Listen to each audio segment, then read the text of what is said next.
It's that time of year again. Basic white girls are fawning over pumpkin spice. Costco will fill their stores with Christmas shit way too early. And giant bags of Halloween candy will go half off on November 1st. That's right, motherfuckers. It's time to start clearing out some space on that old hard drive, because it is AAA game season, baby. Hey everyone, my name is Ian with 0HP. Today's episode of The Experience Point is all about these hot and juicy releases that are just around the corner waiting to drain your motherfucking wallet. So let's get started. To kick off our list, we're going in chronological order. On October 7th, Mafia III. Now, Mafia III puts players into the shoes of Lincoln Clay, a Vietnam War vet whose family and friends are all murdered by the Italian mob. You guessed it, revenge time. This should be a really interesting game to watch, actually, because I do love the idea and honestly the inherent risk that the game developers and 2K are taking a big risk of letting us play as a black man in 1968 Louisiana. Here's hoping they do treat that with a deft, intelligent hand, in between blowing away Italian mobsters and stealing cars. Up next, we've got Gears of War 4, releasing on October 11th. I am so excited for this game. Are you not pumped? Not only are we being introduced to an entirely new cast of characters, but we get to find out what these new evil creatures could possibly be. There's no way they aren't locusts in some form, or mutated in some way, right? Also, we get split-screen co-op, couch co-op, online co-op, revamped horde mode, and some really slick-looking new multiplayer, like Arms Race, which everyone starts out with the best weapons in the game, and every time the team gets a collective 3 kills, that team gets the next worst weapon. So by the end of it, you're fighting with pistols. So a really cool way to balance out a multiplayer game. Can't wait to try that out. This one should be awesome. And now, Battlefield 1, October 21st. Now, if you know me personally, you'll know that I'm clamoring for more World War I related media. Whether it's games, films, books, I want more of it. As an amateur historian geek, the First World War has always just fascinated me with its moral ambiguity, its resonance to modern warfare, what it means, just basically the change from old warfare to modern. It's such an important era, and it's totally ignored for the most part. Now, EA just released a trailer for the single-player campaign. It's the one you're seeing now. And, of course, Battlefield will come in with its full suite of multiplayer featuring cavalry units, biplanes, and first-ever tanks. It's an exciting time to be a Battlefield fan. Okay, so the next week, Tuesday, October 28th, Titanfall 2, with a baffling and seemingly very foolish move, EA is going to release Titanfall 2 just 1 week after the launch of Battlefield 1. EA is confident this won't be an issue, but I'm pretty sure we all know this game is getting totally cannibalized by Battlefield 1. Now that said, I'm still very excited and super pumped about this one. Some of the beta players weren't thrilled with some of the changes that Respawn's made, but I trust Respawn Entertainment, and I really enjoyed the original Titanfall. The only letdown was because of its lack of content. Single-player campaign was missing, and the multiplayer customization, unlocks, things of that nature, classes, it wasn't filled out enough. They've addressed all of those issues. There's a single-player campaign that looks like to be like a cool kind of buddy war movie, which I think is a great take for this. I just can't wait, and I really do think this has a chance of being one of the best games to come out this year, kind of under the radar a little bit, though. Alrighty, and next, Skyrim Special Edition, The Elder Scrolls V, October 28th.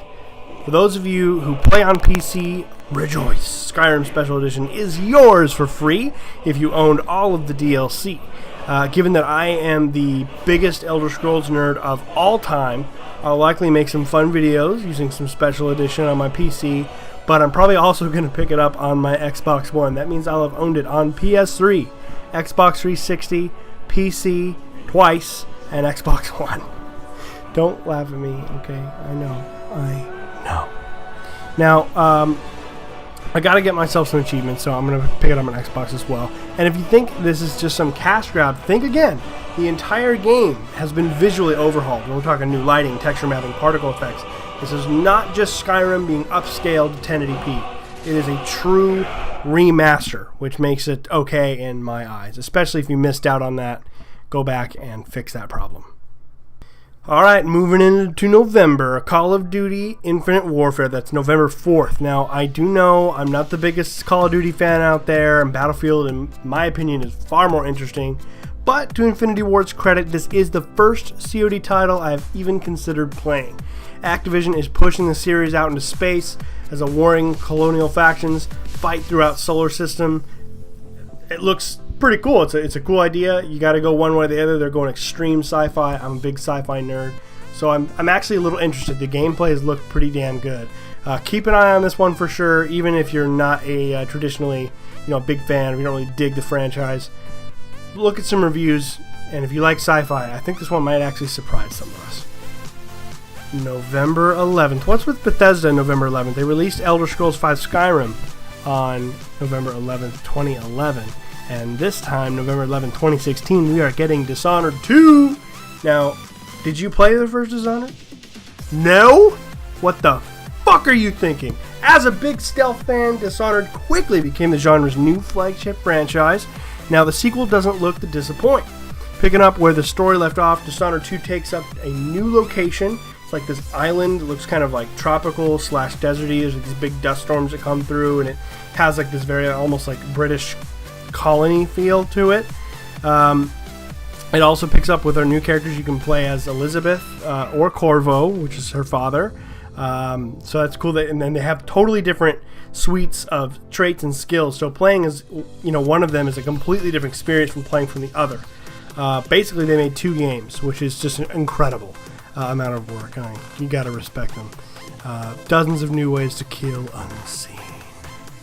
This game has Game of the Year contender written all over it. Don't miss it. And last, but not necessarily least, Watch Dogs 2 comes out on November 15th. Now, Watch Dogs 1 was alright. It had massive potential, and it was, captured by the evil hype machine. But it wasn't as bad as everyone made it out to be. Usually when a game doesn't live up to the hype, everyone acts like it's the worst game of all time. It certainly was not that. The sequel looks to rectify a lot of the mistakes that were made in the first entry. It's got a brand new protagonist. He plays Marcus Holloway. A bright, fun San Francisco setting. Seems to have a bit of a lighter tone to it. I don't know. I think Watch Dogs 2 could be like a surprise hit. I mean, I feel like it's a little under the radar because so many great games are coming out. But I do think that it's going to surprise some of us, and I trust Ubisoft to turn things around.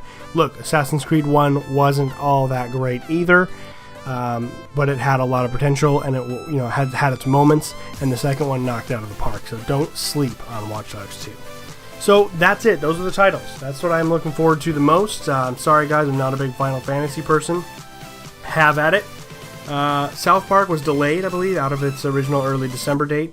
Did I miss any other big AAA games? If I did, correct me. Throw them in here. What are you guys looking forward to the most? I want to hear it. Hit me up in the comments. Talk to us on Facebook. Wherever the hell you are. I want to know what you guys are going to be playing. Where you're going to be playing it. Are you going to buy all these games? I'm going to try to buy all these games. I'm going to be fucking poor. Oh my god. Can't wait. Cannot wait.